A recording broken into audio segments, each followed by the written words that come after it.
Hey guys, and welcome back to my channel. So in today's video, let me take you through how to cook the authentic Afang soup using simple steps. This recipe shows you everything from start to finish, perfect for beginners and food lovers who want real taste of home. If you grow up in Nigerian homes, especially in the south, then you have not tasted Afang soup. You are missing a lot. So today we are making one of Nigeria's most beloved and nutritious soup of all time, the Afang soup. So this soup is rich, healthy and very nutritious. Let me take you through step by step on how you can achieve this beautiful, delicious and yummy pot of Afang soup.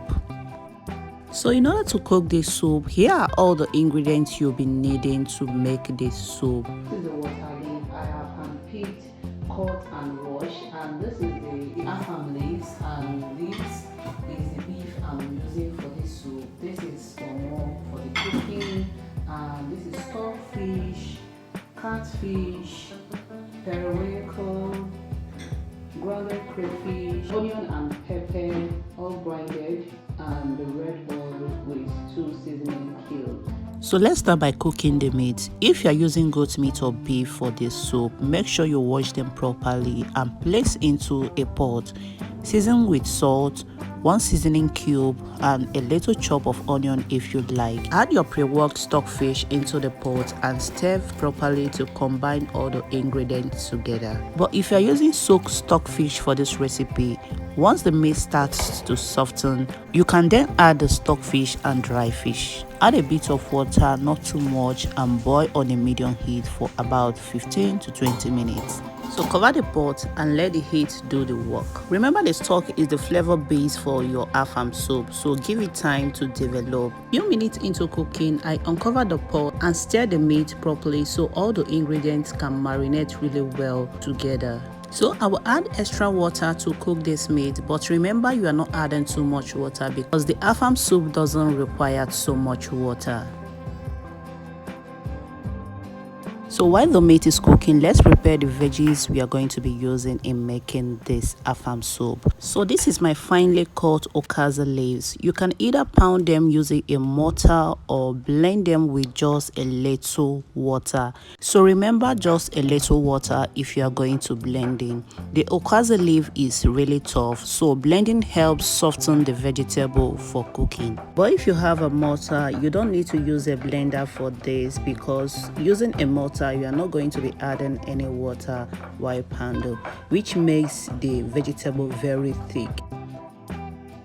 So now that the meat and the stockfish is halfway cooked, I'm going to be adding the kpomo, blended pepper, the catfish, crayfish and red palm oil. If you have snail or any other protein, add it into the pot because this soup loves collaboration a lot. Then boil until everything is soft. So remember, this meat stock is the base for your Afang soup, so the flavor here matters a lot.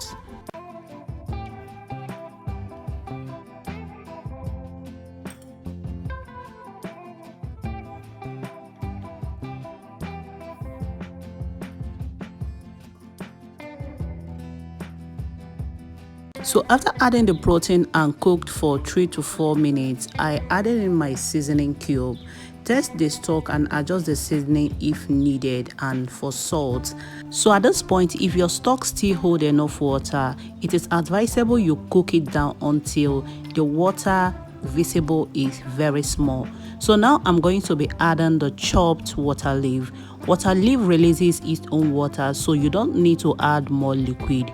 After adding the vegetable, I'm going to cover the pot and let it cool for about 3 to 4 minutes on a very medium heat. This is to retain the vibrant color of the vegetable. You don't want it looking really black after cooking the soup. So you will notice when adding the water leaf, it starts to shrink and soften. That's exactly what you want to see. So once the water leaf has softened and the mixture is simmering nicely, it is time to add the Afang leaf, the Okazi leaves. Add it gently and stir well as you go. Afang doesn't melt like water leaf, so it keeps its texture. So take your time, stir until everything is fully mixed into the soup. So once the vegetable is folded in really well, test the soup and adjust the salt or seasoning as needed. Also, if you are using periwinkle for this very soup, now is the time to add them. At this point, the soup should be thick and flavorful and not watery. So for more brighter look, I am adding the oil to adjust the brightness of the afang soup. But if you're comfortable with the amount of oil you have added so far, you are good to go. So lastly, I'm going to be adding the periwinkle, stir it completely and cover the pot to cook for extra 3 to 4 minutes, and my soup is super ready. At this point, your kitchen should smell like somebody's mother's house. Check the thickness. Afang soup is not meant to be watery, so if it looks too loose, leave the lid open for a few more minutes to reduce it. So taste again, adjust your pepper, seasoning, crayfish to your liking. And just like that, afang soup is ready.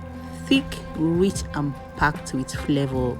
Serve the soup with fufu, pounded yam, kpomo, whatever you like. This is comfort food at its best. Very nourishing, traditional and full of home vibes. So if you found this recipe helpful, don't forget to like, comment and subscribe for more Nigerian dishes made simple and easy. Share this video to someone who needs to see and taste this soup. Do let me know how your own afang turned out, and remember, cooking doesn't have to be complicated, it just has to taste good.